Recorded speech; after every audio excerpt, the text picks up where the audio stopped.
अस्सलाम वालेकुम dear students, how are you? I hope you are well. So let's start my lecture. First of all हम revision कर लेते हैं. हमने लास्ट लेक्चर में क्या पढ़ा था? लास्ट लेक्चर में हमने ग्रीन्स थ्योरम पढ़ा था और उसकी बहुत सारी एग्जांपल्स पढ़ी थी. एंड हमने इंट्रोडक्शन टू क्लासिकल मैकेनिक्स पढ़ा था एंड बेसिक इंट्रोडक्शन हमने न्यूटन्स के लॉज का पढ़ा था. Okay, module number 81 introduction to rectangular components of velocity and acceleration. तो रेक्टेंगुलर कंपोनेंट्स की डेफिनेशन पढ़ लेते हैं. The process of splitting a vector into various parts for are components is called resolution of vector and these parts are called components of vector. तो इसका मतलब ये है कि वेक्टर को अगर हम मुख्तलिफ हिस्सों में तकसीम कर दें तो उसको हम रेजोल्यूशन ऑफ वेक्टर कहते हैं. ठीक है, छोटे छोटे पार्ट्स में अगर हम उसको तकसीम कर दें, डिवाइड कर दें, तो उसको हम क्या कहते हैं? Resolution of vector. If we split a vector in a rectangular plane O X Y, such components are called rectangular components of a vector. Components along X axis is called horizontal components and components of Y axis is called vertical components. Okay, ये बहुत important चीज़ें आपने याद रखनी है कि अगर component x के अलोंग होंगे तो वो हॉरिजॉन्टल कंपोनेंट हो गया और अगर वाई के अलोंग होंगे तो वो वर्टिकल कंपोनेंट होंगे. अच्छा जी, आगे पोजीशन वेक्टर पढ़ लेते हैं. पोजीशन वेक्टर में क्या है जी? It is often convenient to describe the motion of a particle in terms of its X Y और rectangular components relative to a fixed frame of reference in a given reference system. The position of a particle can be specified by a single vector, namely the displacement of the particle relative to the origin of the coordinate system. The vector is called the position vector of the particle in rectangular coordinates. The position vector is simply, अच्छा basically इस position vector का मतलब ये है कि अगर हम आसान अल्फाज में बात करें कि हमारे पास एक कोई भी ओरिजिन है और वहाँ से हम किसी भी और पॉइंट को देखते हैं तो उसकी पोजीशनिंग जो है ना, वैलिड टू द ओरिजिन, वो जो एक डिस्टेंस होगा वो उसकी बेसिकली पोजीशन होगी और उसी को हम क्या कहते हैं? पोजीशन वेक्टर कहते हैं. R is equal to X I plus Y J. X equal है X of T, Y equal है Y of T. Rectangular components of velocity, इसकी देख लेते हैं. फॉर्मल डेफिनेशन क्या है जी? The formal definition, the derivative of any vector with respect to some parameter, in particular if the vector is the position vector or of a moving particle and the parameter is the time t, the derivative of r with respect to t is called the velocity. अच्छा जी, velocity की जो definition है वो क्या है? Time rate of change of position vector is called velocity. ठीक है, ये आपने याद रखनी है. और ये इसकी क्या है? ये इसकी फॉर्मल डेफिनेशन है. जब हम इसका डेरिवेटिव लेते हैं तो ये तब डेफिनेशन ये बनती है. D R over D T किसके को लाएगा? आई एक्स प्लस जे वाई प्लस के जी, where the dot indicates differentials with respect to T. ये जो ऊपर डॉट है ना, एक्स के ऊपर डॉट है, वाई के ऊपर डॉट है, जी के ऊपर डॉट है, ये किसको रिप्रेजेंट कर रहा है? ये टी को रिप्रेजेंट कर रहा है. ठीक है, वी एक्स किसके इक्वल होता है? एक्स के होता है वी वाई, वाई के होता है वी जी, वाई के होता है वी इक्वल है V X square plus V Y square plus V Z square और पावर क्या आएगी 1/2. जब हम इसका मैग्नीट्यूड लेंगे तब हमारे पास ये वाली इक्वेशन आ जाएगी. Direction of V is change to the path of motion. Rectangular components acceleration, acceleration की हम पढ़ लेते हैं definition. Acceleration represents the rate of change in the velocity of particle. A is equal to del V over del T. ये जो del होती है किसको रिप्रेजेंट करता है? ये रेट ऑफ चेंज को रिप्रेजेंट करता है. Okay, V minus V two minus V one इसका फॉर्मूला होता है over del T, the instantaneous acceleration, the time derivative of velocity. A equal है D we over D T equal है D square R over D T square equal है. जब हम इसका derivative लेंगे तो हमारे पास ये वाली आ जाएगी इक्वेशन. ठीक है जी, ए किसके इक्वल? अब ये देखिए डबल डेरिवेटिव हमने लिया तो ये डबल डॉट ऊपर आ गया. सही है. Module number 82 introduction to the tangential and normal component of velocity and acceleration. Introduction to tangential and normal component of vector. In mathematics, given a vector at a point a curve, the vector can be decomposed uniquely as a sum of two vectors, one tangent to the curve. अच्छा, इसको मैं आपको इस figure से समझाती हूँ. अगर कोई भी हम एक कर्व लेते हैं ना, ये वाली हमारे पास कर्व है तो उसकी दो डायरेक्शंस होती हैं. एक होती है नॉर्मल और एक होती है टेंजेंशियल. तो उसको हम क्या कहते हैं? Tangential component. Introduction to tangential and normal components of velocity. V T equal है ओमेगा आर. वी टी किसके इक्वल होगा? Tangential velocity. ओमेगा किसके इक्वल होगा? Angular velocity. सिंपल जो वेलोसिटी होती है वो वी के इक्वल होती है और जब हम इसको एंगुलर फॉर्म में ले जाते हैं तो वो ओमेगा के इक्वल आ जाती है. ओमेगा के इक्वल आ जाती है. आर इक्वल है radius of wheel. Okay, V equal है V T plus V N. T से क्या डिनोट हो रहा है जी? यहाँ पे टेंजेंशियल और एन से डिनोट हो रहा है. एन रिप्रेजेंट कर रहा है नॉर्मल को. वी एन किसके इक्वल होगा? V minus V T tangential and normal components of acceleration. A equal है A T plus A N. A T equal है D V T over D T और N equal है V square over R, where V is total velocity of the object and R is radius of circular path.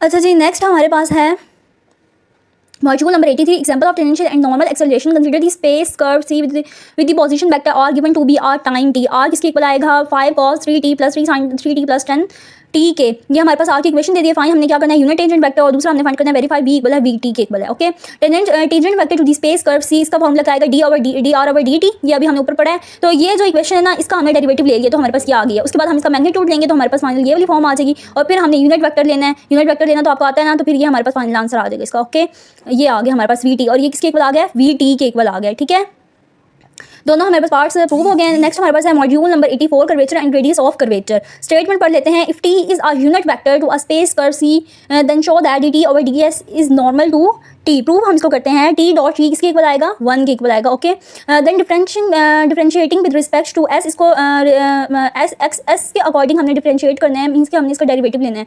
We obtain, क्या हमें obtain होगा, T dot D T over D S plus D T और D S dot T equal है 0। ये 2 है तो ये 2 आ जाएगा हमारे पास, और 2 उधर जाके 0 हो जाएगा, इधर मल्टीप्लाई और उधर जाके डिवाइड जब होगा तो 0 हो जाएगा, तो हमारे पास 0 के इक्वल आ जाएगा। ओके, ये नॉर्मल परपेंडिकुलर टू टी के, D T over D S equal है के एन, आगे ये कुछ उन्होंने वेरीफाई स्टेटमेंट लिखी हुई दी, स्केलर के इक्वल है magnitude d T over D S is called the curvature, ये कर्वेचर है, is called the radius r किसके इक्वल आएगा, 1 over k is called the radius. दूसरी एग्जांपल हमारे पास है, हमने कर्वेचर फाइंड करना है, रेडियस ऑफ कर्वेचर फाइंड करना है, यूनिट प्रिंसिपल ऑफ नॉर्मल हमने फाइंड करना है। टी इसके टी इज इक्वल टू क्या आ जाएगा, -3/5 ये हमें दे दी उन्होंने इक्वेशन, एंड हमारे पास वेलोसिटी जो है 10 मीटर पर सेकंड है। ठीक है, हम इसको फाइंड कर लेते हैं, सोल्यूशन निकालते हैं हम इसका। टी की इक्वेशन लिख लेंगे, D T over D S, D T over D S over D S over D T. इसका जो हमने डेरिवेटिव लेना है तो हमारे पास ये आ जाएगी, और 10 जो हमें ये गिवन है वो हमने लगा लेना है। ठीक है, उसके बाद इसको थोड़ा सिंप्लीफाई करेंगे तो हमारे पास ये आंसर आ जाएगा। फिर हमने इसका मैग्नीट्यूड लेना है तो 3/25 हमारे पास आंसर आ जाएगा, एंड देन हमारे पास final answer -cos 2t i sin 2t j। Module number 85 है, introduction to radial and transverse component of velocity and acceleration. इसमें रेडियल और ट्रांसवर्स कंपोनेंट हमने फाइंड करने हैं। रेडियल जो होता है वो r होता है, और ट्रांसवर्स क्या है, theta, to express the position of a particle moving in a plane velocity. The position of the particle can be written as the product of the radial distance r by r unit radial vector. r किसके equal होगा, r e r के, और as the particle moves both r and e r vary, इस ये जो b a r y vary होता है इसका मतलब होता है चेंज, तब्दील होना। Thus they are both function of the time. Hence if we differentiate with respect to t, we have v equal किसके आएगा, dr over dt इक्वल है r e r, ये देखिए ऊपर जो डॉट है इसका मतलब है कि हमने इसका डेरिवेटिव लिया, plus r d e r over dt, v equal है r e r plus r e r।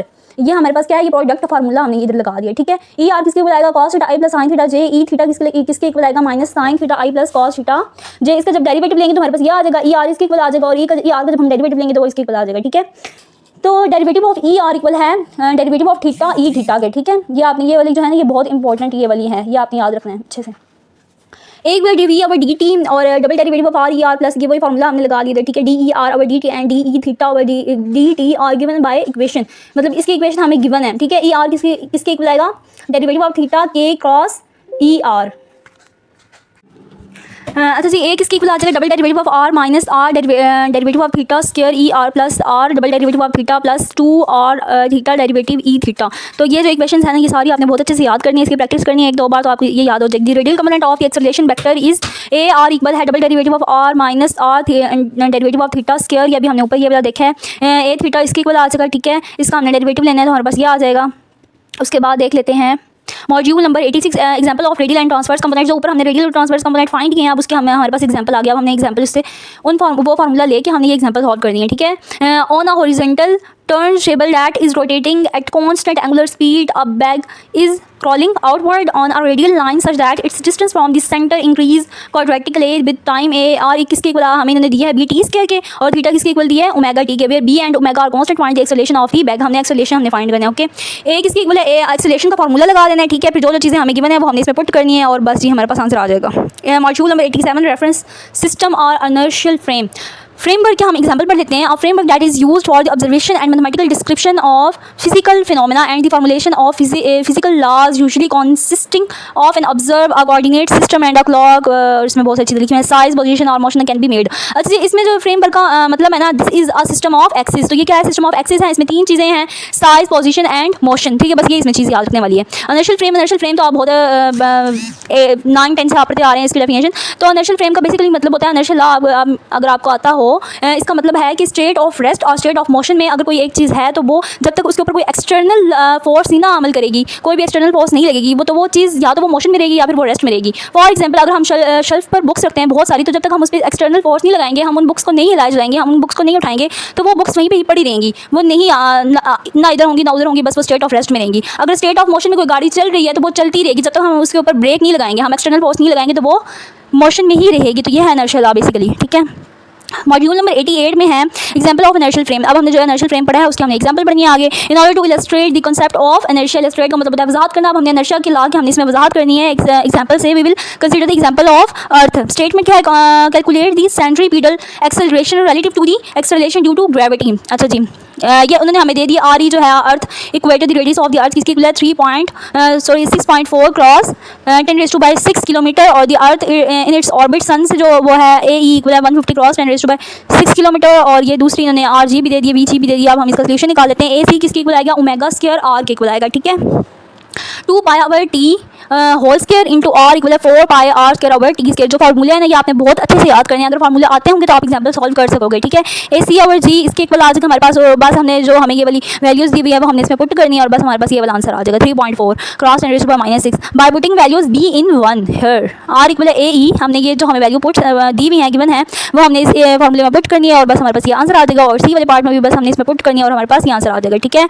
बस इजी सी इक्वेशन थी, बहुत सारी वैल्यूज हमें गिवन थी, बस हमने पुट करना था, हमें फार्मूला आना चाहिए। बस आपने फार्मूला बहुत अच्छे से याद करना है तो बस आप पुट करेंगे और बस आपके पास फटाफट से आंसर आता जाएगा। मॉड्यूल नंबर 89 है Newton's first and second law. अच्छा जी, फर्स्ट और सेकंड लॉ क्या हमारे पास आ गया है। न्यूटन का फर्स्ट लॉ क्या है inertia. Newton's first law of motion is also called of law inertia, law of inertia, ठीक है। This law measures the force of an object qualitative, we can state it as, इसको हम ऐसे भी कह सकते हैं in the absence of an external force के एक्सटर्नल फोर्स की गैर मौजूदगी में an object continues its state of rest, जो ऑब्जेक्ट है वो कंटिन्यूस मुसलसल रेस्ट में रहेगा या फिर वो मोशन रहेगा विद कांस्टेंट वेलोसिटी के साथ। तो क्या जब एक्सटर्नल फोर्स लगेगी तो फोर्स किसकी इक्वल आ जाएगी 0 के इक्वल आ जाएगी। तो एम एफ किसके इक्वल होता है एम ए के इक्वल होता है, तो एम ए भी 0 के इक्वल आ जाएगा। इसमें जो मैथ ना वो नॉन जीरो होगा, math is not equal to 0। अगर math is not equal to 0 है तो इसमें कोई एक चीज़ 0 के इक्वल होगी ना तो वो हमारे पास ए एक्सेलरेशन हमारे पास 0 के इक्वल आएगी। ए इज इक्वल टू 0 और आगे हमारे पास जब हमने इसकी इंटीग्रेशन करनी तो d we over D t, तो बी जो हमारे पास है वो कांस्टेंट है तो b is equal to constant हमारे पास आ जाएगा, ठीक है। ये नीचे थोड़ी सी बस उन्होंने एक्सप्लेनेशन लिखी हुई है, यहाँ पढ़ लीजिएगा।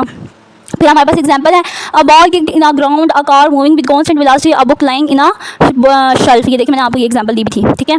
सेकंड लॉ है, सेकंड लॉ हमारे पास क्या है describe relationship among the force. इसमें मूवमेंट आ जाती है mass and acceleration of the given object for any particle of mass m the net force f on the particle of mass m times the particles acceleration. The symbolic form of first law of motion f किसके equal आता है ma के equal आता है और p is equal to mv। Movement of inertia किसके equal है p is equal to mv और डेरिवेटिव ऑफ p जब हम इसका डेरिवेटिव लेते हैं तो mv of derivative is equal to ma, तो ये v is equal to a इस तरह हमारे पास आता है, ठीक है। जब हम इसका डेरिवेटिव लेंगे तो ma हमारे पास आ जाएगा, तो हम ये लिख सकते हैं ना f is equal to derivative of p। ये नीचे बस एग्जांपल्स लिखे हुए हैं इसके, यहाँ पढ़ लीजिएगा। मॉड्यूल नंबर 90 में हमने थर्ड लॉ डिस्कस करना है। थर्ड लॉ क्या है to every action there is an equal of and opposite reaction. जब भी किसी चीज़ के ऊपर हम एक्शन करते हैं तो हमें कोई ना कोई रिएक्शन तो देती है ना, तो बस ये सिंपल सा लॉ है हमारे पास, ठीक है।